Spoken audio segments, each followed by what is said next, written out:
This video was made possible by our generous supporters on Patreon. Visit our Patreon page and vote for next week's video.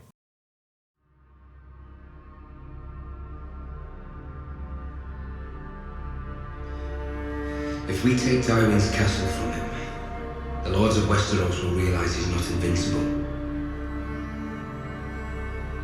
Show them how it feels to lose what they love. The wine will flow red, and the music will play loud, and we'll put this mess behind us. For years, we have been conditioned as viewers to understand an important aspect in storytelling. The central conflict usually remains at the center until the end of the story. The Lord of the Rings, for example, is the story of Frodo Baggins, a young hobbit who must take the One Ring and destroy it in the fires of Mount Doom. In Breaking Bad, Walter White, a high school chemistry teacher, turns to a life of crime to make and distribute crystal meth on the streets to make sure his family is financially secure after he is diagnosed with lung cancer. In both of these stories, this is the conflict that stays at the center for the entire duration of the narrative.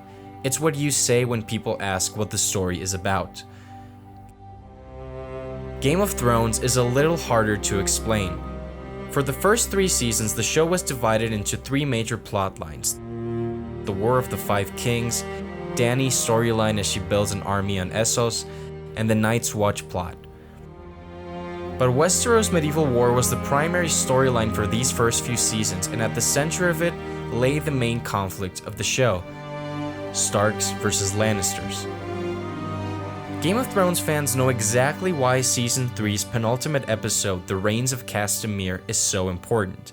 Today, we'll explore the significance and legacy of the episode.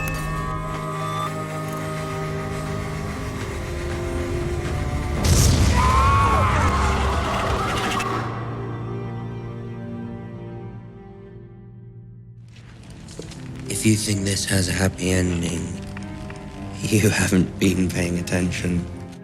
Since the first season of the show, the viewer understood that no one in this world was safe and anybody could die at any minute.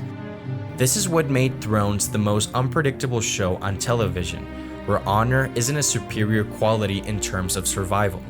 But if people share a moral position with a character, we often want that character to succeed. This makes Game of Thrones an extremely dangerous show if you're afraid to get your heart broken.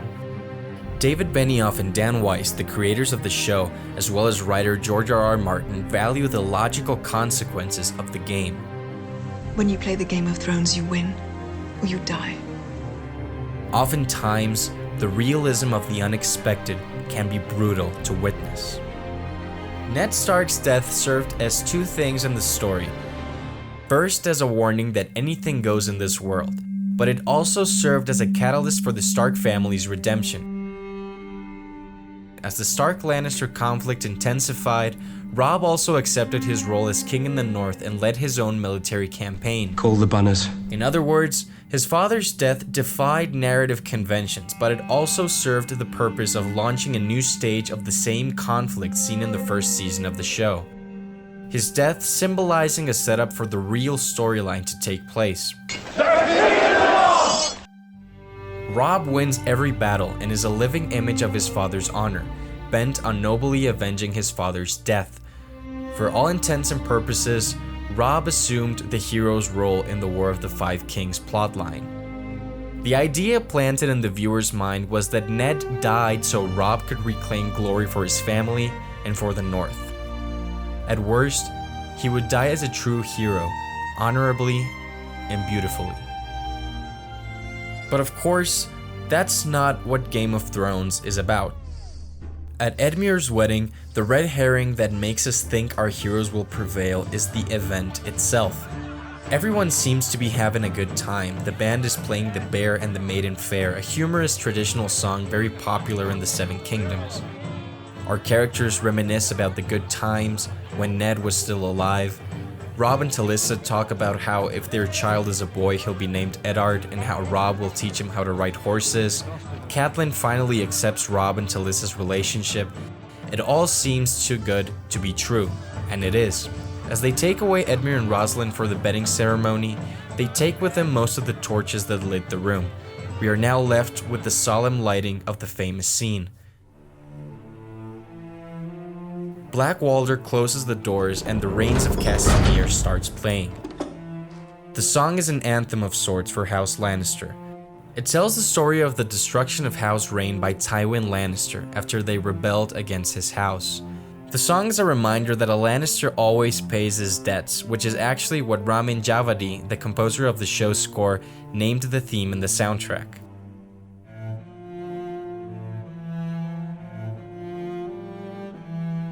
Throughout the sequence, there are many small moments of disclosure, where context of the scene is revealed to the characters and to the audience.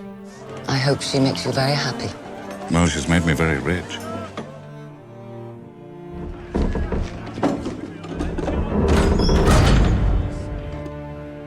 Still, completely out of left field, the rug is pulled out from under us.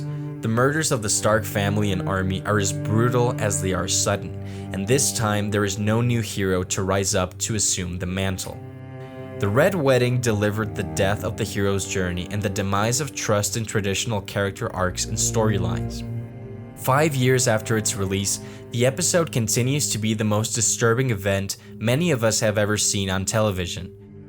We were tricked into believing that Robb's ultimate strategy for taking Casterly Rock was smart, while distracting us from the danger of his problems with Walder Frey.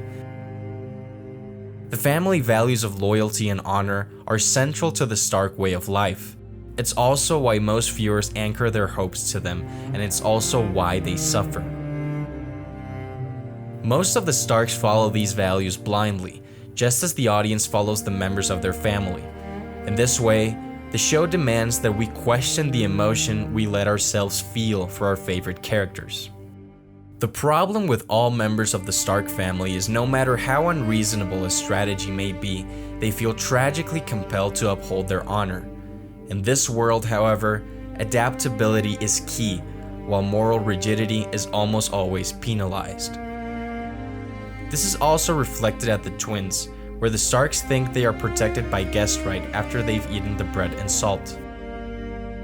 Doing the right thing is a strategy the Lannisters don't use, but they exploited the false sense of security their enemies had, which makes them the most adaptable opponent. Very few shows abandoned their central conflict without a truly satisfying initial resolution. We lost characters we came to know and love, but we also lost a way of understanding stories. The Red Wedding marked a new stage of Game of Thrones storytelling. It killed every idea we've ever had about how stories unfold and about the fate of our heroes. The Lannisters send their regards. People like to read novels, watch TV shows or movies because they can envision their own lives as narratives. They see a part of themselves reflected in the struggles the characters face.